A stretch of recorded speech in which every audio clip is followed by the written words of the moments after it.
Olá, meu nome é Edson, este é mais um vídeo no canal. No vídeo de hoje nós vamos falar sobre o tema Quem Mexeu na Minha Bíblia, parte 8, a saga de Abraão, retratada a partir do capítulo de número 12 do Gênesis. Não se deve compreender que as origens ancestrais de Israel estão necessariamente atreladas à narrativa dos patriarcas e das matriarcas de Israel. Muito embora isso fique explícito no texto, todavia a história das origens do povo de Israel propriamente dito se dá muito mais numa questão da dissensão, de luta dos povos cananeus, né, nas regiões de Canaã, onde alguns grupamentos de pessoas acabaram fugindo principalmente para as montanhas, e lá elas se estabeleceram, e a partir daí começa a surgir o povo chamado povo hebreu. Todavia, a questão dos patriarcas e das matriarcas dentro do texto bíblico, eles dão conta dessa ancestralidade. Todavia, como disse, essas histórias são, de certo modo, amarradas, né, através de um sistema de contação de história chamada de Toledotes na Bíblia hebraica. As Toledotes são as genealogias, né? E as genealogias fazem uso da transição dos personagens que retratam a história do povo de Israel. Então, toda vez que se acaba no livro do Gênesis uma seção onde é narrada a história de um ancestral em comum, como por exemplo Adão, Eva, Caim, Abel, Noé, Sete e chegando em Abraão, essas narrativas vão sendo amarradas umas às outras, numa contação de história devidamente transitória, e esses personagens vão sendo linkados para dentro da história como um todo, sendo que, na verdade, essas histórias não estão seguindo um curso linear propriamente dito da história, mas sim elas estão sendo amarradas, segundo o redator final dos textos, quer ele tenha sido, segundo a hipótese documentária de William House, javista, o redator tenha sido javista, eloísta, sacerdotal, deuteronomista, essas narrativas vão sendo amarradas umas às outras através do sistema de Toledotes, de genealogias. Então, assim que se acaba no texto do livro do Gênesis a saga de um grande representante da história do povo de Israel, a história é amarrada ao próximo, né? Sempre é amarrada ao próximo. E nessa amarração de história para o próximo, vem a ascendência de Abraão ao relato bíblico. E essa ascendência de Abraão é atrelada principalmente às figuras de Adão, de Noé e de Sete, que desembocam na narrativa de Abraão, agora como o chamado pai fundador da história de Israel. Muito embora, como disse anteriormente, a história de Israel seja uma história totalmente diferente dessas narrativas, e ela tenha surgido como fruto de uma dissensão dos povos cananeus naquela época. Então, a narrativa de Abraão começa dizendo que Abraão era pastor de gado miúdo, vivia no clã, e o clã era a representatividade da família dentro do espectro do texto bíblico, contando as originalidades do povo de Israel. No clã, Abraão era o grande provedor, ele era um chefe do clã como aquele que provia as necessidades de todos aqueles que faziam parte do próprio clã. Então acontece a natural migração dos povos nômades e seminômades. Abraão é um desses grandes migradores na busca de regiões mais férteis para prover o alimento e a sustentação do seu próprio clã. Nessas incursões de caminhada, de migração, de ser errante na história de Abraão, ele migra primeiramente para o Egito. Essa migração para o Egito era natural dentro da história do povo que morava em Canaã. Por quê? Porque Canaã, em geral, é um território desertificado, muito seco. Quando as chuvas aconteciam em tempos esporádicos, e por isso a migração para o Egito. A mediação da migração para o Egito se dá justamente pelo fato de que o Egito tem o grande rio Nilo. E no grande rio Nilo ele tem toda a sua sustentação, toda a sua pujança, toda a sua grandeza atrelada a esse rio, coisa que não existia na região de Canaã. Então quem vivia na região de Canaã vivia sobre os auspícios, descida de chuvas torrenciais, para que o seu pasto, o seu gado, a sua criação, a sua cultura de subsistência pudesse sobreviver, e por isso há um atrelamento tão grande dos povos de Canaã com relação aos deuses da fertilidade. E é por isso que quando Abraão sai dessa região, ele migra justamente para o Egito, porque no Egito havia abundância de água representada na região do rio Nilo. E nessas migrações, o lugar sagrado eram as árvores, ainda num conceito religioso animista. Ou seja, as árvores eram os lugares chamados lugares sagrados. Abraão repousa sobre as árvores de Mamre.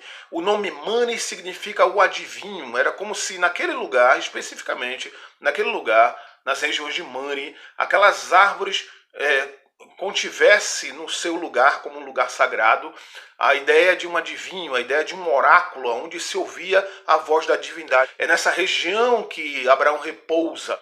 Repousa como alguém que quer ouvir a designação divina para que possa, então, seguir o seu caminho, procurar os melhores lugares, os lugares de subsistência. Sobre essa árvore dos Carvalhais de Mamre repousa o oráculo divino. E ele quer ouvir essa voz para que essa voz possa nortear toda a sua caminhada, toda a sua migração dele e de toda a sua família como errantes na terra. A árvore sagrada era um lugar de fertilidade, de água, onde os rebanhos de Abraão poderiam pastar.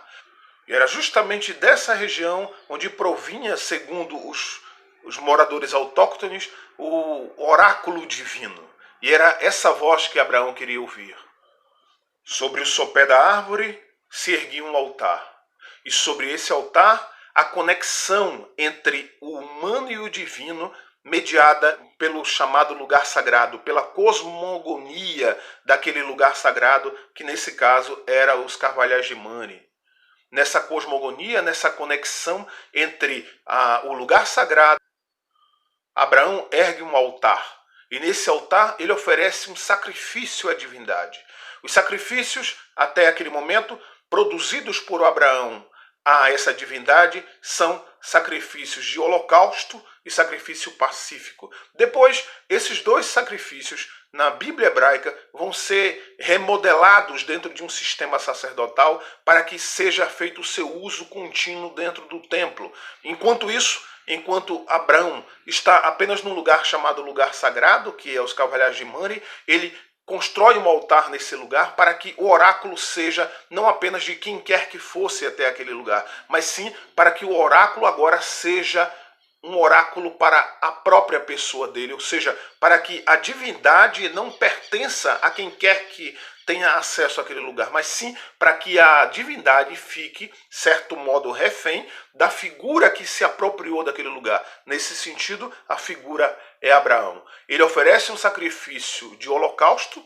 Os sacrifícios de holocausto eram um sacrifício em que o ofertante queimava todo o animal e que a fumaça desse animal queimado subia até as narinas da divindade, de modo que a divindade atendia aos pedidos, às solicitações, às orações e às rezas dessas pessoas que estavam ofertando o chamado holocausto. E havia também o sacrifício pacífico, o sacrifício um tanto quanto diferente do sacrifício do holocausto, no sentido em que no sacrifício pacífico a carne do animal era comida logo após o sacrifício, mas sim apenas a gordura do animal era queimada e a fumaça subia, a divindade aceitava a oferta da mesma maneira. O sacrifício de holocausto e o sacrifício pacífico.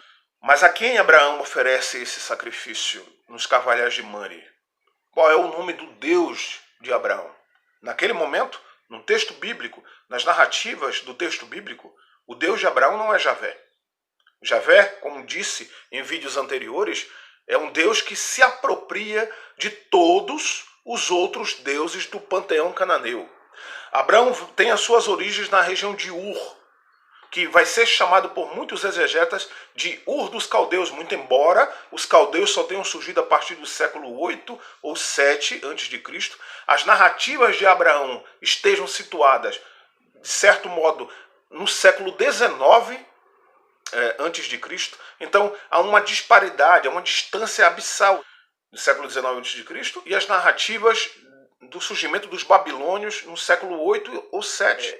Abraão vem com a sua família, a família, no caso, a figura de Terá, a partir da região de Ur, se estabelece na região de Harã, e na região de Harã ele começa a sua migração por toda a região de Canaã, descendo até o Egito, voltando para Canaã, migrando por cada um dos lugares, de certo modo se apropriando nas suas narrativas de cada um dos lugares, para mostrar que com Deus ele andou, com a divindade ele fez o percurso todo necessário, que a posteriori vai se tornar o percurso feito também por todos aqueles que serão seus descendentes. Esse tipo de migração é gestado naquele lugar. E enquanto Abraão vai caminhando de um lugar para o outro, dentro da região de Canaã, tanto quanto na região do Egito, ele vai levando o nome desse Deus. E esse Deus vai se transformando na narrativa de Abraão. Primeiramente, do Deus El, Abraão traz essa oferta de sacrifício como holocausto e também de sacrifício pacífico diante da divindade, num altar construído por ele nos Carvalhais de Mamre, para a divindade chamada El. Depois, na narrativa de Abraão, o Deus de Abraão não é mais El, mas agora é El Shaddai. Depois, na narrativa de Abraão, esse El Shaddai se transforma em El Olam. Depois se transforma em El Roi, na narrativa já de Agar. E depois se transforma em El Elyon e El Betel, ou seja, o atrelamento primeiro das narrativas de migração desse homem chamado Abraão é ao Deus El. Muito tempo depois, esse Deus El vai ser apropriado pela figura de Javé e todas as narrativas anteriores, dos deuses anteriores, são apropriadas ao nome Javé. Então, o Deus de Abraão passa a ser Javé, muito embora, como eu tenho explicado no vídeo anterior, sobre Javé, um Deus outsider, a trajetória de Javé dentro do encurso do povo chamado povo de Israel, ela só tem origem a partir do Êxodo, com a figura de Moisés, que vai buscar essa divindade, as narrativas dessa divindade nas regiões de Midian, nos montes Seir e Parã, nas regiões de Edom. E por isso não é possível que o Deus de Abraão seja Javé.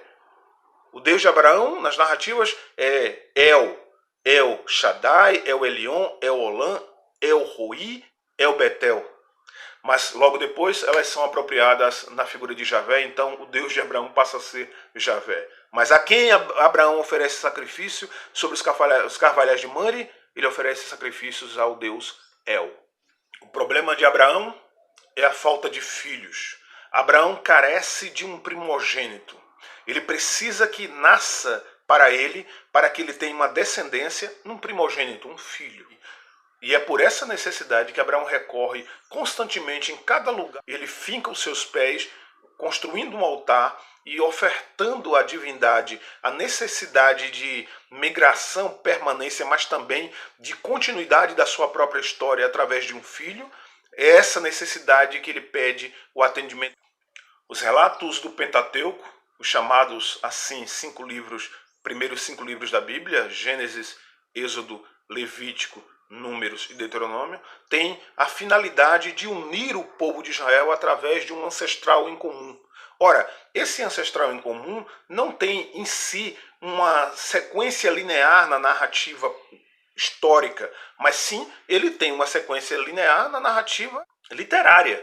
Então, é através da literatura produzida em Israel que Abraão é linkado como sendo o principal ancestral de Israel, pai de um outro ancestral chamado Isaac, que por sua vez seria pai de 2 outros ancestrais chamados Jacó e Esaú. Muito embora nas narrativas históricas Abraão venha de uma região totalmente díspare, totalmente diferente, da região do sul de Israel, das regiões de Judá, e as suas histórias venham a priori de Ur, depois Arã, chegando nas regiões de Judá, Jerusalém, muito tempo depois as suas narrativas, principalmente também Abraão está representado na região de Hebron, que é a qual nós vamos falar muito nesse vídeo, mas, por exemplo, as narrativas de Jacó vêm do outro lado da história de Israel, vêm do Israel do Norte, e as narrativas de Jacó são muito anteriores às narrativas de Abraão. Então, se alguém, por questão de tempo de narrativa, teria que ser pai ancestral da história de Israel, seria Jacó. Muito embora as narrativas de Jacó, quando a queda do Israel do Norte e da sua capital Samaria para os assírios no ano 722, poucos povos que conseguiram escapar dessa destruição fugiram para as regiões do sul de Israel, e dentre esses povos que migraram da região do norte de Israel para o sul de Israel, levaram também alguns escribas. E esses escribas internalizaram as histórias, as memórias do Israel do Norte, que tinha como seu pai fundador, principalmente a figura de Jacó, nas narrativas do sul. E quando aqueles que são os que detêm as narrativas no sul pegam essas narrativas do norte, eles se apropriam dessas narrativas do norte e eles colocam Jacó, que era o pai fundador do Israel do Norte, como sendo o neto de Abraão agora como o pai fundador do sul. Por isso Abraão é o grande ancestral de Israel, porque quem escreveu a história foram os povos do sul da região de Judá, Jerusalém, onde as narrativas do norte, quando foram incorporadas lá, foram subestimadas e colocadas a priori como sendo apenas devedoras das narrativas do sul. Por isso, Jacó se torna o neto de Abraão, muito embora não haja nenhuma relação histórica entre as figuras de Abraão e as figuras de Jacó. Assim se estabelece a ancestralidade da história de Abraão. O pai fundador de Roma são os irmãos Rômulo e Remo. O pai fundador da região da Grécia é Elas. O pai fundador dos cananeus é Canaã, filho de Noé. O pai fundador dos ismaelitas é Ismael, o filho de Abraão. E o pai fundador dos edomitas é Esaú, que na narrativa bíblica é chamado de neto de Abraão. Então, esse mito fundador da originalidade e da ancestralidade dos povos são linkados através de alguns personagens míticos dentro do espectro do pensamento narrativo, e dentro desse espectro narrativo bíblico do livro do Gênesis, Abraão é considerado o pai fundador, o ancestral primevo de Israel, através dessa cooptação da redação, e não pelo tempo linear da história de Abraão se sobrepondo a ser pai de Isaac e avô de Jacó e de Esaú. Mas se as memórias de Abraão vêm das regiões de Ur, da região de Arã e principalmente da região de Hebron, por que, quando essa história de Abraão foi contada nas regiões de Judá, não se procurou um pai fundador originário principalmente da região de Judá? Por que se escolheu alguém da região de Hebron, como era o caso de Abraão? A pergunta permanece. Abraão não era nem mesmo o fundador de Jerusalém. O fundador de Jerusalém é um rei, sacerdote, muito controverso dentro do texto bíblico, chamado Melquisedeque. É alguém para quem, na narrativa, Abraão se aproxima e presta culto e lhe dá o dízimo, como quem estivesse fazendo uma representação do próprio templo, onde há uma necessidade de sustentação do sistema sacerdotal mediado na história pela figura de Melquisedeque, o grande construtor da região de Salém, que a posteriori vai ser chamada Jerusalém. Ou seja, Abraão não tem as suas narrativas atreladas nem sequer a Jerusalém. O pai fundador de Jerusalém é Melquisedeque, o fundador de Salém. Então fica explícito que Abraão é, nesse sentido de ancestralidade do povo de Israel, uma escolha redacional e não uma história propriamente dita. E por que Abraão é uma escolha redacional? Por que não pegar as narrativas de um pai fundador como Jacó, na região do Israel do Norte? Por que não pegar a narrativa de um pai fundador como Esaú, nas regiões de Edom? Por que não pegar as narrativas de um pai fundador dentro dos grandes heróis, patriarcas da história da própria Judá e de Jerusalém? Por que não Melquisedeque? Por que pegar a história de Abraão, que vem principalmente as suas histórias das regiões de Hebrom? Ora, parece que o redator pega a história de Abraão como sendo o pai fundador, o grande ancestral de Israel, principalmente porque Hebrom nunca foi destruída. Nunca foi derrubada por nenhum dos grandes impérios daquele momento. Por exemplo, o Israel do Norte cai sobre os auspícios do Império Assírio a partir do ano de 722 a.C. e Judá com Jerusalém cai diante da Babilônia no ano 589 a.C. Então, como havia narrativa de uma destruição, de um povo que se perdeu, que estava perdendo a sua originalidade, a sua narrativa originária, tanto no Israel do Norte, no ano 722 com a queda diante da Assíria, tanto quanto a própria Judá com a queda diante de Nabucodonosor. Narrativas de Abraão são as melhores narrativas para serem incorporadas como a história da ancestralidade, porque a região de Hebrom nunca caiu, e porque Abraão é um ser que vem de fora e traz as suas histórias totalmente intactas, sem queda, sem destruição, sem arrasamento, a incursão de um pecado atribuído, porque todas as vezes em que o Israel sucumbia a algum grande império, havia a história dos profetas que diziam que Israel estava caindo diante desses impérios porque Israel havia incorrido em pecado, fosse esse pecado de idolatria ou fosse o que fosse. De qualquer forma, todas as incursões dos povos destruindo as regiões do Israel do Norte, tanto quanto do Israel do Sul, representado nas figuras de Judá e Jerusalém, essas histórias eram histórias de dissensões e de desconexões entre o povo e a divindade. Era por isso que o povo era submetido aos grandes impérios, porque eles eram desobedientes na narrativa bíblica a esse Deus que os deixavam à sua própria sorte. Então, é por isso que se pega as tradições de Abraão em Hebrom e coloca-se como Abraão como grande ancestral de Israel. Então, Abraão tinha um passado limpo. A região da qual ele vinha era intacta. E também porque, como a redação foi feita no Sul, era uma ideia dos redatores do Sul mostrar que o Sul tinha superioridade em relação a todas as outras regiões. Em geral, o mito fundacional surge a partir da construção de uma cidade, da conquista de um território, da fundação de uma dinastia.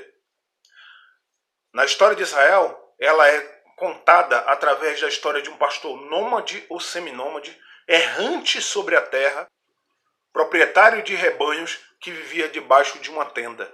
E como essa história é contada provavelmente no pós-exílio de Israel, quando as grandes cidades haviam sido destruídas, quando, de certo modo, a história do povo de Israel estava perdida, arrasada, e quando não havia nenhuma fundação, nenhum templo, nenhum gigantismo para que eles pudessem se apropriar mediante a fé, então as histórias passam a ser contadas a partir da história dos clãs, das famílias, dos patriarcas e matriarcas de Israel. Só restou essa grande instituição para que a história fosse contada. Abraão vem das regiões de Ur, com a sua família. Ele migra a partir de Ur para Arã, ainda atrelado à sua família linear. Das regiões de Arã, ele atravessa toda a terra prometida, de Siquém a Betel, até o Negueve. Vai para as regiões do Egito, passa por Beceba. Ou seja, a trajetória migratória de Abraão faz com que ele circunde toda a região pela qual os seus povos descendentes irão passar e viver, migrando para o Egito, passando pelas regiões de Siquém, pelas regiões de Betel, pelas regiões de Beceba, subindo até as regiões do Negueve, transitando nesse espaço-tempo de memória migratória que converge para toda a história do povo de Israel como um todo. Então, Abraão caminha por todas as estradas que o povo dele caminhará. Como os exilados, ele vem da região da Mesopotâmia, passa para a região do Egito, percorre em suas tradições tanto o norte como o sul da região de Canaã. E passa também por Salém, a região que a posteriori vai ser chamada de Jerusalém. Ou seja, Abraão percorre todas as regiões que o seu povo, sim, ele se torna o antepassado de todos os povos, chamados povos hebreus. Sendo assim, na narrativa, Abraão se torna o fundador de Israel, o primeiro a crer. O profeta vive o êxodo antes do êxodo, nas suas migrações.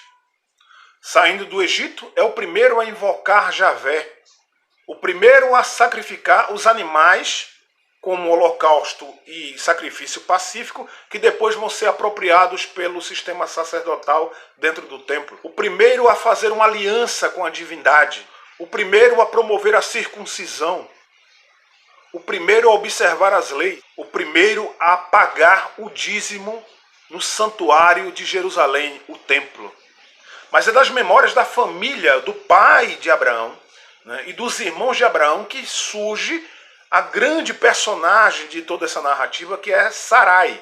Doravante, eu tenho falado desde o início desse vídeo sobre o nome de Abraão, mas Abraão tem o seu nome original primeiro como Abrão, e Sara tem o seu nome original primeiro como Sarai. É claro que isso é apenas uma questão dialetal, ou seja, Abrão se transforma em Abraão e Sarai se transforma em Sara, mas isso tendo o mesmo significado, a mesma importância. Uma nova personagem introduzida nas narrativas de Abraão. Na verdade, ela antecede, de certo modo, a narrativa de Abraão. A partir do capítulo de número 11, versículos 29 e 30, essa personagem Sarai é introduzida dentro do espectro da narrativa de Abraão e sobre ela já é colocado a égide e o peso da esterilidade, ou seja, Sarai era esposa de Abraão, mas Sarai não podia ter filhos, ou seja, ela era estéril. É isso que o texto de Gênesis 11, 29 e 30 vai dizer. Então ela é introduzida dentro da história de Abraão, já deixando bem claro que o elemento constitutivo de conexão da figura de Sara para Abraão é a não provisão de filhos para esse patriarca.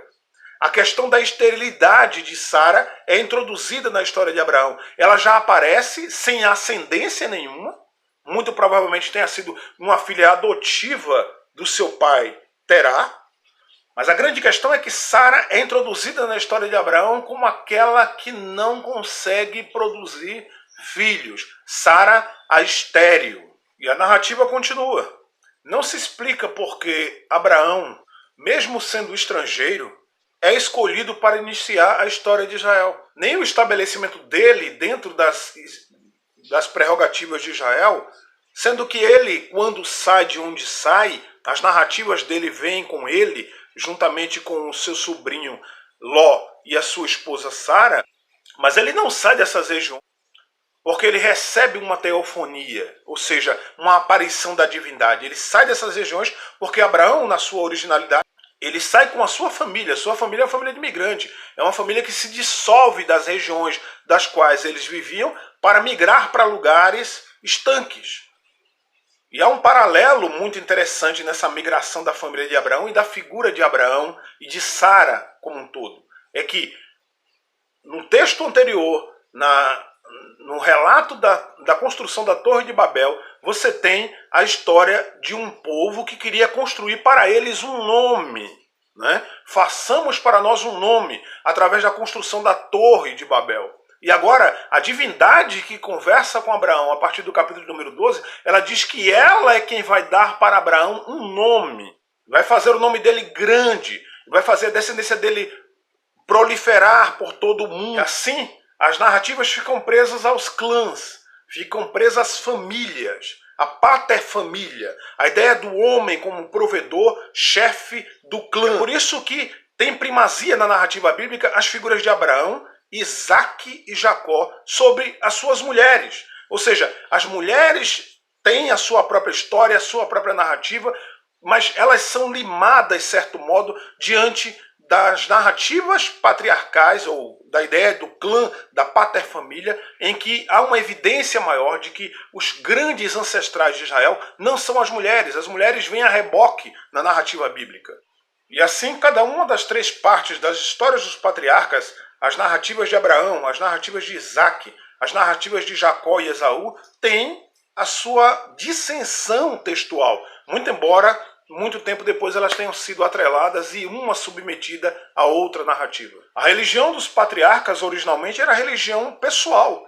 O Deus dos patriarcas era chamado Deus do meu pai, ou o meu Deus. Não havia uma proliferação, estrito senso, dos deuses do panteão cananeu, muito embora houvesse um certo atrelamento e uma apropriação dessas divindades com relação às narrativas do próprio ancestral. Ou seja, enquanto Abraão tinha o Deus do seu pai, Terá, dentro da sua casa, Isaac tinha já o Deus de Abraão dentro da sua casa. E Jacó teria na narrativa o Deus de Isaac e de Abraão dentro da sua casa. Ou seja, o clã familiar era formado por um Deus pessoal, que depois foi apropriado por El e que depois foi apropriado por Javé. Mas na originalidade do texto da religião dos pais ancestrais de Israel, o Deus era um Deus pessoal, um Deus do clã. Nas tradições de Abraão, 2 vezes, e na história de Isaac, 1 vez, as mulheres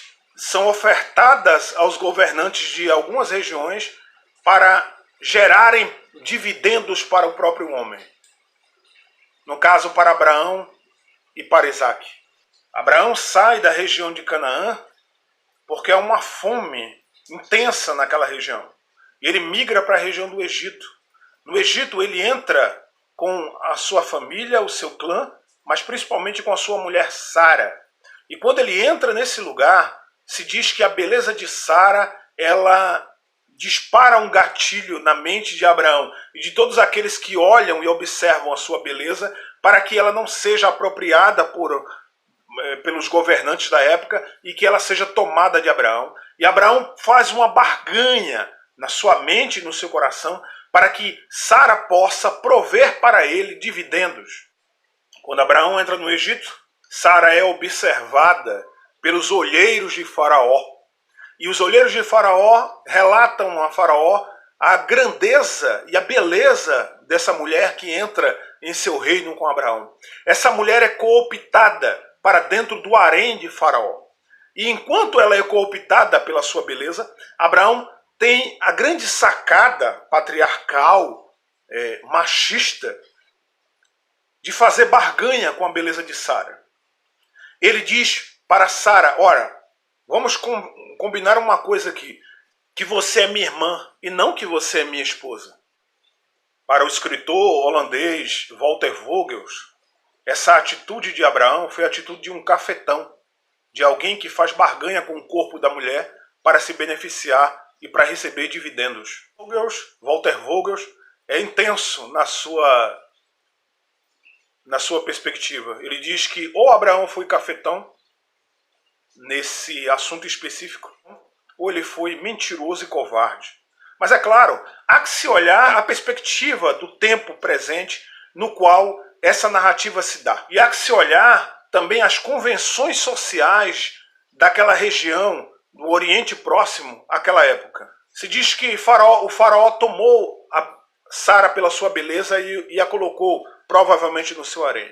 É provável que na narrativa não deixa claro que o faraó tenha se deitado com Sara e que por isso ele tenha pago a Abraão um preço tão alto como pagou. Mas o faraó é ferido pela divindade e ele sabe que os ferimentos que ele agora sofre, ele sofre porque ele tomou a mulher de alguém. Então ele toma ciência dessa situação. Ele chama Abraão, ele pergunta a Abraão porque Abraão mentiu para ele, lhe dando a sua esposa e não a sua irmã, quando ele disse que Sara era apenas sua irmã. Mas o atrelamento da história de Sara com relação a ser irmã de Abraão não tem apenas a ver com o fato dela ter sido filha com algum grau de parentesco, mas sim porque havia uma instituição dentro do Oriente Próximo, muito bem representada, de certo modo, dentro do espaço da narrativa bíblica, que era a situação de irmã-esposa. Sara fica em silêncio tanto diante do faraó, tanto quanto diante da pedida de Abraão. Sara só se comunica com a divindade. Se diz que a divindade ouviu a voz de Sara e por isso a salvou mediante o esclarecimento para a figura de faraó. Havia um estatuto no Oriente Próximo, que era o Estatuto da Irmã Esposa. Esse estatuto era um preceito comum no Oriente Antigo. Vide os casamentos na corte dos faraós no Egito.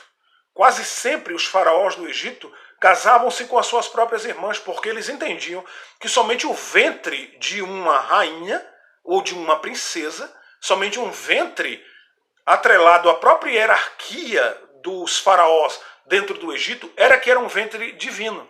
Então eles não contraíam filhos com outras mulheres dos seus haréns. E por isso, quando eles queriam fazer filhos que fossem considerados por eles legítimos, eles se insurgiam sobre o corpo da própria irmã, porque eles consideravam que somente o ventre de uma irmã, no caso divina, era um ventre divino para o nascimento de um filho legítimo, de um rei ou de um faraó.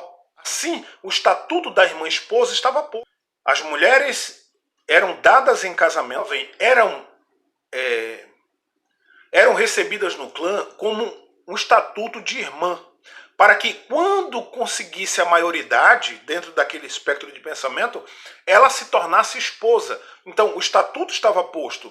Todas as mulheres que eram entregues para o casamento em tenra idade eram primeiro recebidas como irmã, o estatuto da irmã esposa, para depois de uma maioridade serem recebidas dentro do clã como sendo esposas dele. Então a história de Abraão, ela se casa. A história de Abraão com Sara se casa dentro desse estatuto da irmã esposa. Ou seja, primeiro Sara, mesmo que tenha vínculos de aproximação, que ela tenha sido uma filha dentro do estatuto da irmã esposa, o fato é que aquela que era recebida como irmã só passa a ser esposa a partir de uma certa maioridade dentro do espectro do casamento. É o casamento que legitimava a maioridade da mulher, sendo que a mulher deixava de ser irmã, recebida como ela era como irmã esposa, e se tornava agora esposa desse marido. Então, o que tanto Abraão como Isaac faz nessas narrativas? Eles cometem incesto. E cometendo o incesto, eles contraem uma relação com aquela que é chamada de irmã esposa, porque elas entram dentro desse estatuto de irmã-esposa. É claro que depois o livro de Levítico, escrito bem a posteriori, dentro do pensamento sacerdotal, eles vão colocar que o incesto é um grande pecado. Portanto, Sara ou é filha adotiva de Terá, o pai de Abraão, ou ela assumiu o estatuto da irmã-esposa tão comum no Oriente Próximo. É provável que aquela pronúncia no livro do Gênesis 1, capítulo 11, de uma mulher chamada Jéssica, seja o nome de Sara. Então Sara é alguém que amou e ama o seu marido e que recebe a grandeza de ser uma mulher apenas quando se casa e quando se torna mãe. E ela já é atrelada para dentro do texto como aquela que é estéril. Então a condição da mulher dentro de um sistema de paterfamília, dos clãs antigos, era uma situação totalmente deplorável. As mulheres não tinham acesso à dignidade que não seja apenas se tornar mulher de um marido ou, na melhor das hipóteses, se tornar mãe. Sara ainda estava sob o estatuto da irmã esposa, não tinha ainda se tornado esposa propriamente dita, né? Essa condição do estatuto da irmã esposa é negociada com o faraó mediante a figura de Abraão. E Sara tem o seu ventre vazio, ela não consegue produzir filhos. Então ela estava debaixo de uma certa maldição narrativa do texto. Mas o texto continua, e algumas perguntas vão sendo suscitadas. Que tipo de beleza Sara teria para suscitar os olhares tão atentos de todo o povo do Egito, com especificidade na figura de Faraó, uma mulher que àquele tempo já estava envelhecida? Na verdade, a história da beleza de Sara é contada visando a própria história do povo de Israel, de que num lugar considerado feio, horrendo e mau, como era o Egito, toda a incursão de quem quer que fosse da ancestralidade do povo de Israel naquela região do Egito carregava consigo uma beleza inaudita. E é essa beleza inaudita da incursão do povo de Israel na figura de Sara dentro do Egito que torna a beleza dela tão abissal diante de todos os povos do Egito, com especificidade na figura de Faraó. Então, a divindade resgata Sara das mãos de Faraó. E essa intervenção da divindade desse resgate garante a promessa e a continuidade da prole de Abraão. Assim, a beleza de Sara é grande e incorruptível. Ela é pura diante do cenário de maldade dos povos egípcios. E por isso ela tem uma beleza que é cobiçada, imune à ação do tempo, mesmo que ela esteja envelhecida. O que se está contando sobre Sara está se contando a história do povo de Israel, da beleza do povo de Israel na região do Egito, da cobiça pela beleza e pela comunicação do povo de Israel com a divindade principal com relação ao povo do Egito. Sara é entregue ao Egito pelo seu próprio irmão na narrativa, no caso Abraão, que diz que ela é sua irmã. Assim como José, depois vai ser entregue ao Egito pelos seus próprios irmãos. Então o que se tem como pano de fundo por trás dessa história é a narrativa da história, da ancestralidade do povo de Israel. É curioso também que quando Abraão recebe as suas benesses por causa de Sara, ele recebe animais, recebe bens e entre esses bens ele recebe escravos. E os escravos sequer na narrativa são colocados em primeiro lugar. Eles vêm depois dos animais. E os escravos sequer têm os seus nomes mencionados na narrativa. E a mesma coisa, o mesmo relato da saída do povo de Israel através do Êxodo. Quando ele sai, Faraó acaba liberando todas as posses que o povo de Israel possuía naquele momento e principalmente também os animais. O mesmo relato, a mesma história de ancestralidade de Abraão está nas originalidades do povo de Israel como um todo. E a proximidade das narrativas de Abraão e Sara com as histórias do Israel no Êxodo são as mesmas. Abraão diz que Sara precisa contar que é sua irmã, porque senão Abraão é quem vai morrer na história. A mesma história do Êxodo 1:16, quando se diz que todo menino do sexo masculino deve ser morto e toda menina do sexo feminino deve ser preservada na mortandade instituída pelo faraó. No texto em que Sara é tomada pelo faraó, nem sequer o nome dela é mencionado. Ela é apenas a mulher ou a irmã, esposa dessa figura chamada Abraão. E o silêncio de Sara, tanto com o faraó, e não querer a insurgência de faraó sobre o seu corpo, tanto quanto em Abraão, que incorre numa mentira para se apropriar e se beneficiar através do corpo de Sara, só é quebrado quando Sara se comunica com a divindade. E quando Sara é devolvida pelo faraó a Abraão, ela se transforma num objeto de transição entre dois homens. Um que barganha a sua história, o seu corpo e a sua vida, Abraão, e o outro que faz uso indevido do corpo dessa mulher, o faraó. Sara está no meio, transitando entre mundos, sofrendo a violência na transição entre a insurgência de dois homens sobre o seu corpo.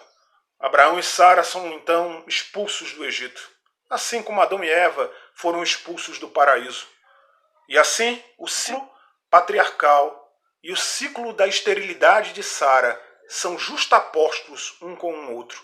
Abraão, ele é estéril porque ele é errante, porque ele é migratório, porque ele não tem terra, porque ele está em constante movimento, porque ele é um ser desenraizado, então ele é um ser estéril, ele não tem semente, ele não tem garantia de posse, ele não tem terra, ele não tem existência, ele vive migrando de um lugar para o outro, sendo jogado de um lugar para o outro como alguém que está totalmente desenraizado, estéril.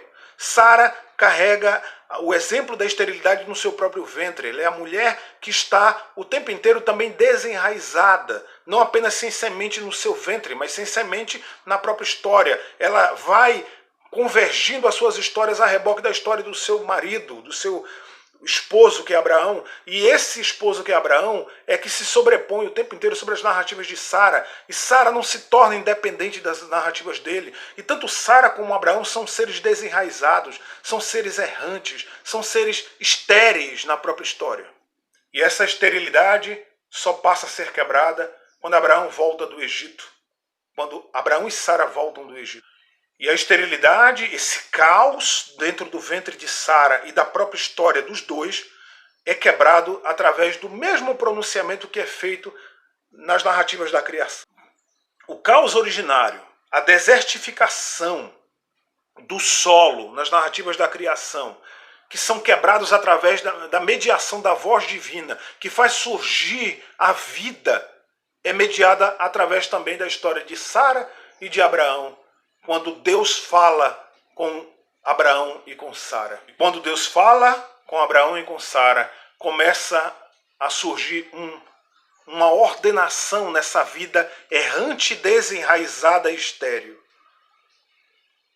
A palavra ordena ruptura e desenraizamento. Faça surgir a sua própria história. Faça nascer a sua própria história. Saia do lugar onde você está e vá para o lugar que eu não vou deixar claro a priori, mas que você vai precisar esperar e confiar que eu vou lhe mostrar qual lugar você deve estar. Então, Abraão e Sara saem errantes pela vida, segundo a palavra que lhes convida a criar a sua própria história, a sua própria narrativa.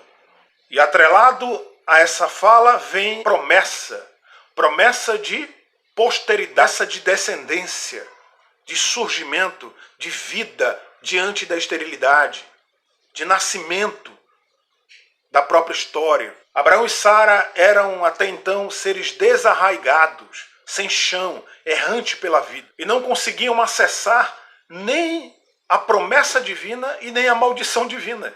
Porque a promessa divina dizia: crescei e multiplicai-vos. E eles não conseguiam fazer porque eram estéreis. E a punição divina é trabalhasse o solo, a terra, para que dela pudesse tirar o seu sustento. Abraão e Sara eram seres desarraigados porque não tinham sequer uma terra que fosse sua em que eles pudessem fincar os seus pés. Como seres desarraigados, sem chão, sem vida, sem viço, Abraão e Sara eram estéreis. Então eles precisam sair errantes pela terra.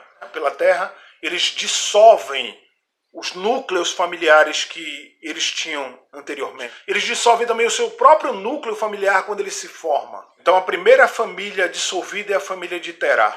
Cada um vai para o seu lugar. Abraão vai com Sara, sua esposa, e seu sobrinho Ló. A família segue dissolvendo os membros não eleitos. Ló vai para o Vale do Jordão. Ismael para uma terra estrangeira. Os filhos de Quetura, que virão logo à frente, também vão para outra região. Esaú vai para a região de Seir. E assim, dentro do núcleo narrativo da ancestralidade de Abraão, ficam somente aqueles que são agora eleitos como os filhos legítimos e como os descendentes legítimos dessa ancestralidade de Abraão e Sara. Sara não tinha nem ascendência e nem descendência. Não tinha ascendência porque a história dos seus pais não é contada dentro da Bíblia. No capítulo de número 11, versículos 29 e 30, se conta que Sara é introduzida dentro do espectro narrativo, mas sobre ela apenas é dito que ela era estéril. Então ela não tem ascendência, ela não está com o seu nome atrelado nem a seu pai e nem a seu esposo naquele momento. E ela também não tem descendência porque sobre ela é dito no texto de Gênesis 11 que ela é estéril.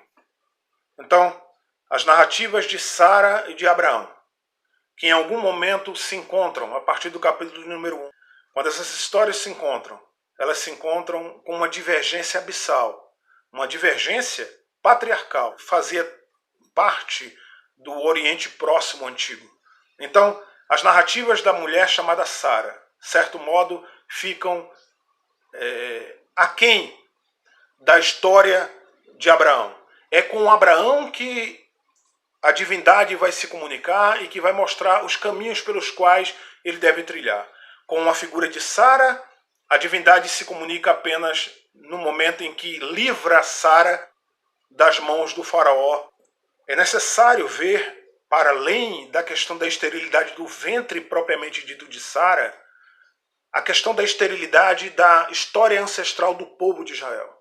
Naquele momento, no texto do capítulo número 12 do livro do Gênesis, tanto Sara era estéril porque não tinha um filho no seu ventre, quanto Abraão também era estéril porque ele não tinha uma terra sobre a qual ele pudesse lavrar, porque ele não tinha uma fixação de uma ancestralidade, porque ele naquele momento era um ser errante. Então a convergência das histórias do patriarca Abraão e da matriarca Sara na questão da esterilidade que permeia toda essa história, a união desses polos mostra, de certo modo, que não apenas Sara era estéril, a própria história da ancestralidade do povo de Israel, figurados nos personagens de Abraão e Sara, era uma história de esterilidade de todo o povo.